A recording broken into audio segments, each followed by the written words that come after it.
Hi friends, is Sari cinema buzz அப்டேட்லாம் அடுத்தது ஒரு அதிரடியான ஒரு அப்டேட்டோட வந்திருக்குங்க. Super star for a reason. So Rajini sir ஏன் சூப்பர் ஸ்டாராக இருக்காரு அப்படின்னு சொல்லிட்டு அவரோட பாக்ஸ் ஆஃபீஸ் நம்பர்ஸ் அதில் பேசக்கூடிய அந்த ரெக்கார்டுகள்லாம் எடுத்து பார்த்தாலே தெரியும் அவர் ஏன் சூப்பர் ஸ்டார் அப்படின்னு சொல்லிட்டு. இந்த வருஷம் ரிலீஸ் ஆன ஜெயிலர் திரைப்படம் அப்படிதான் ஒரு புதிய பாக்ஸ் ஆஃபீஸ் ரெக்கார்ட்ஸ்லாம் படைச்சிருந்து நம்ம பார்த்துருந்தோம்.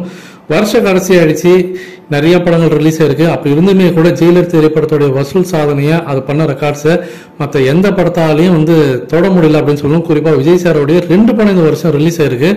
அப்படி இருந்துமே கூட அந்த பாக்ஸ் ஆஃபீஸ் ரெக்கார்ட்ஸை தொட முடியல அப்படின்னு தான் நான் சொல்லுவேன்.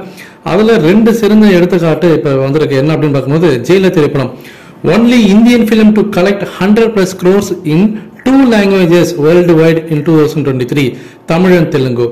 இந்த வருஷம் இந்திய சினிமாலே தமிழ் வெர்ஷன்லயும் 100 கோடி வசூல் செஞ்சு, தெலுங்கு வெர்ஷன்லயும் உலகம் முழுக்க 100 கோடி வசூல் செஞ்ச படம் இந்திய சினிமாலே இந்த வருஷம் பார்த்தீங்கன்னாக்கா ஜெயிலர் திரைப்படம் மட்டும்தான் அந்த சாதனை பண்ணியிருக்கு. ஸோ எவ்வளவு பெரிய பெரிய படங்கள்லாம் இந்த வருஷம் ரிலீஸ் ஆயிருக்கு. அப்படி இருந்துமே கூட அந்த ரெக்கார்டை யாராலுமே தொட முடியல. தெலுங்குலயும் 100 கோடி வசூல் ஜெயிலர் திரைப்படம், தமிழ் வெர்ஷன்லயும் உலக லெவலில் பார்த்தீங்கன்னாக்கா 100 கோடி வசூல். ஸோ 2 லாங்குவேஜில் இந்த மாதிரி ஒரு சாதனை பண்ணிருக்கிற ரஜினி சார் மட்டும்தான் இந்த வருஷம். அடுத்தது கூகுள் சர்ச்சஸ்ல பார்த்தீங்கன்னாக்கா ட்ரெண்டிங் இந்த வருஷம் பார்த்தீங்கன்னா நிறைய படங்கள் ட்ரெண்டிங் எனக்கு.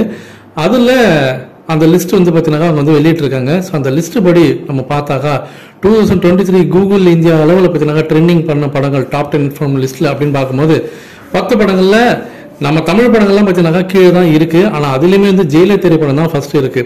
ஸோ ஃபர்ஸ்ட் பிளேஸ்ல ஜவான் திரைப்படம் ஆரம்பிச்சு எல்லாமே பார்த்தீங்கன்னாக்கா இங்கிலீஷ் திரைப்படமும் ஹிந்தி திரைப்படங்கள் மட்டும்தான் இருக்கு.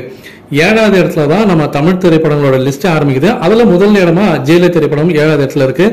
8வது இடத்துல லியோ, 9வது இடத்துல டைகர் 3, 10வது இடத்துல வாரிசு படம் இருக்கு.